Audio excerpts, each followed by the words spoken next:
ঐতিহ্যবাহী কণিকারা গ্রামের সর্বস্তরের সম্মানিত জনসাধারণকে পবিত্র ঈদ উল ফিতরের শুভেচ্ছা।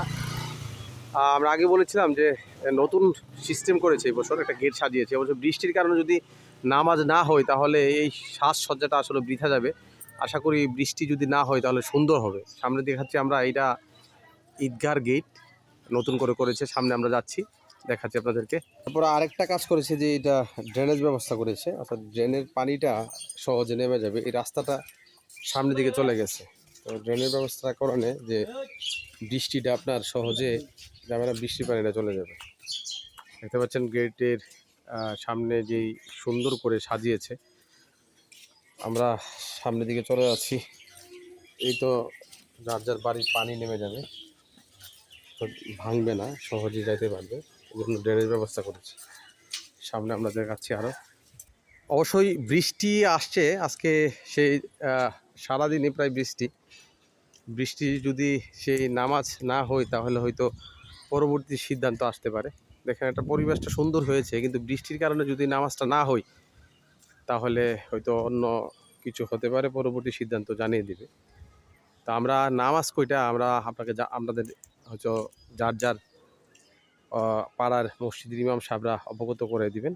তো আমরা দেখাচ্ছি বৃষ্টিতে যে অবস্থা। যদিও বৃষ্টি হচ্ছে, কিন্তু বৃষ্টি হলেও নামাজ পড়া যাবে, আশা করি নামাজ পড়া যাবে। যদিও 8:30 জামাত, তারপরে এগুলা খুব পরিষ্কার করে নামাজ পড়া যাবে। খুব পরিবেশটা সুন্দর, অবশ্য উপরে তেরবাল থাকবে। আমরা এই যে কমিটি যারা ছিল তাদেরকে ধন্যবাদ জানাই।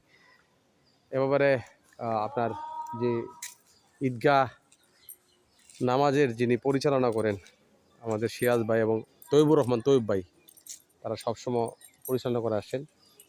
ওনা বলবেন যে নামাজের সময়সূচিটা বলবেন। তৈব ভাই, নামাজের সময়সূচিটা এবং কি অবস্থা, বৃষ্টির অবস্থা। সম্মানিত গ্রামবাসী বা এলাকাবাসী, অগ্রিম ঈদ শুভেচ্ছা। আসলে অনেকদিন পর আমাদের গ্রামের সম্মানিত মোতালি সাহেব ঈদগাহ এবং পুকুর কমিটির নেতৃত্বে অনেক সুন্দর করে ঈদগাহ সাজাইছেন।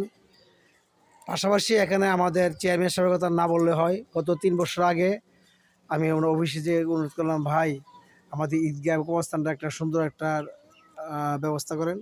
ওনা বলছিল প্রথম হবে আমাদের ঈদগাহ, তারপর আমাদের কবরস্থান। আর সেই আলোকে আলহামদুলিল্লাহ ঈদগাহ একটা সুন্দর পরিবেশ হয়ে গেছে। এবং জায়গা বিষয়টা হয়েছে, চেয়ারম্যান সাহেব গতকাল একটা মিটিংয়ে প্রস্তাব দিছে যে ওনার নিজ দায়িত্বে জায়গা বিষয়টা ডাকা যাবে। পাশাপাশি ওনার কবরস্থান নিজে প্রস্তাব লাগছে, কবরস্থান সুন্দর করতে যা যা করা তা করবে। আলহামদুলিল্লাহ আমরা আমার গ্রামের সম্মানিত চেয়ারম্যান এবং নেতৃবৃন্দকে ধন্যবাদ জানাই এবং সকলকে অনুরোধ করব আপনারা 8:30টার পূর্বেই ঈদগাহ মাঠে চলে আসবেন, যে আল্লাহ রহমতের দিন ভালো থাকে, যত সময় আমরা নামাজ পড়ব। আসসালামু আলাইকুম রহমতুল্লাহ। তো 8:30 জামাত, 8:30টার আগেই চলে আসবেন।